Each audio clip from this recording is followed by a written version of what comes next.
All musical notation is written on a collection of lines and spaces called a staff. Each of the 5 lines and 4 spaces represent a different letter name or note depending upon which clef is found at the beginning of the staff. The 2 most commonly used clefs are the treble clef and the bass clef. As its name would suggest, the treble clef is home to notes of higher pitch frequencies than the bass clef. Therefore, when combining each clef into a grand staff, the treble clef would be placed on the staff above the bass clef, like this. Another way to think about it is that the treble clef contains notes which are above middle C, and the bass clef contains notes which are below middle C. Here is middle C.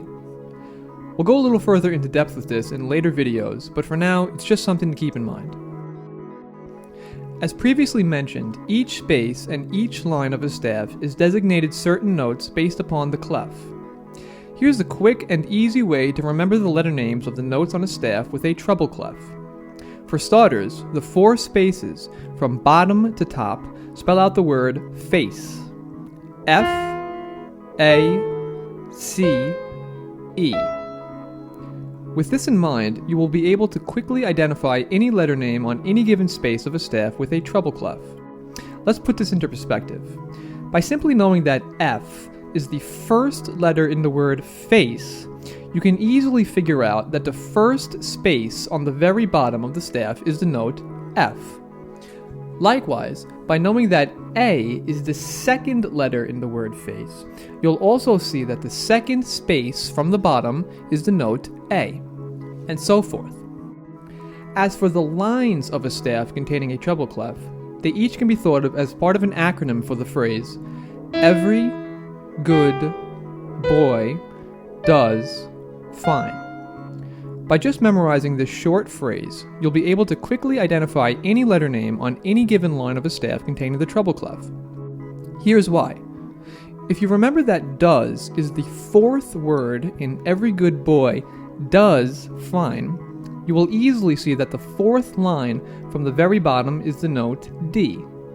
Does D. Although slightly different than the treble clef, the same sort of technique can be used in order to remember the notes on a staff containing a bass clef as well. With the bass clef, the spaces, respectively from the bottom, are A, C, E, G. Now, remembering this isn't as easy as simply remembering the word face, as was the case with the spaces of a staff containing a treble clef.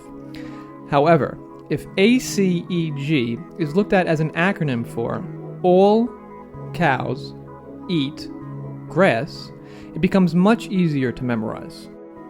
For example, eat is the 3rd word in All Cows Eat Grass.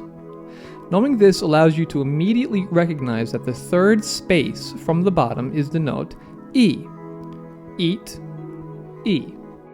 Finally, the lines of the bass clef from bottom to top, G, B, D, F, A, can be seen as an acronym for Good Boyfriends Don't Forget Anniversaries. Being that good is the first word in Good Boyfriends Don't Forget Anniversaries, G is then obviously the note found on the first line of the staff. Good G. There you have it. Quick and easy ways to remember the notes on a staff, either with a treble clef or a bass clef, getting you well on your way to reading and writing music. In the next video lesson, I will explain the basics of how to read and write rhythm. But before you move on, don't forget to check out 5minutemozart.com for free helpful practice sheets and more in-depth explanations of everything discussed in this video.